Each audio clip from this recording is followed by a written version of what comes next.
leaders. This is your friendly neighborhood corporate consultant, Christina Isenhower with First Sun EAP, and I am back with Well, Hello Leaders.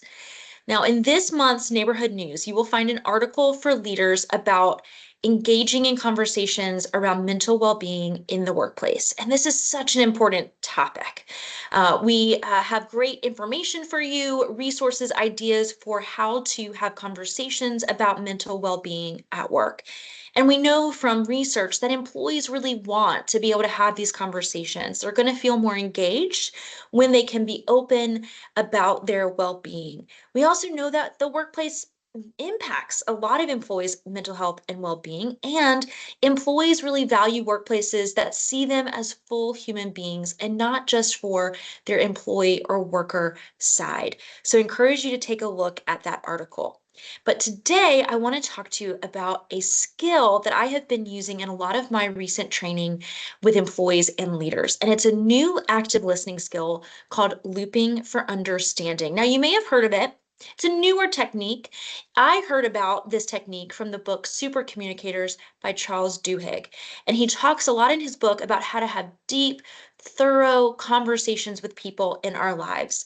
And one of the strategies that he talks about is looping for understanding. So I wanted to come today to talk a little bit about what this strategy is. It's 3 steps. It's very easy to put into place and to put into practice. But first, I want to talk a little bit about why looping for understanding is such a powerful listening skill.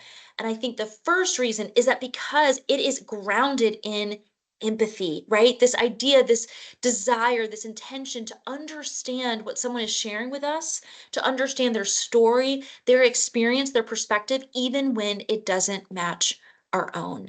So I think that's one of the reasons why looping is such a beneficial skill. So let me walk you through the steps of looping for understanding. The first is to listen, but to listen with intention and focus and care, not to be thinking about what you want to say in response, but to really be looking at the person, looking at their body language, listening to the words that they are using to communicate with you. If you're in person, you may even lean into the conversation, lean in physically so that you can pay attention, make eye contact, make sure that you're hearing the content and also the emotion behind what they're sharing. The second step is to repeat back to them what you heard. However, unlike previous strategies that you may have heard, you're not going to repeat back to them verbatim. You're not going to parrot back to them what you heard. The second step is to repeat what you heard, but with your own words. And I would even say to say this to the person. So once the person stops talking, you can actually say to them, hey, I would love to make sure that I understand what you're sharing with me. I'm going to share what I heard from you, but I'm going to share it in my own language, my own words. And that's the second step. Third step is probably one of the more critical. Ask if you got it right. So you're not making an assumption that you heard right the first time, but you are asking, did I get it right? It gives that person the opportunity to affirm, yes, you hear me, you understand me. Or they can say, no, that's not quite it. That's not quite what I was trying to say. And then you can start that looping for understanding over again.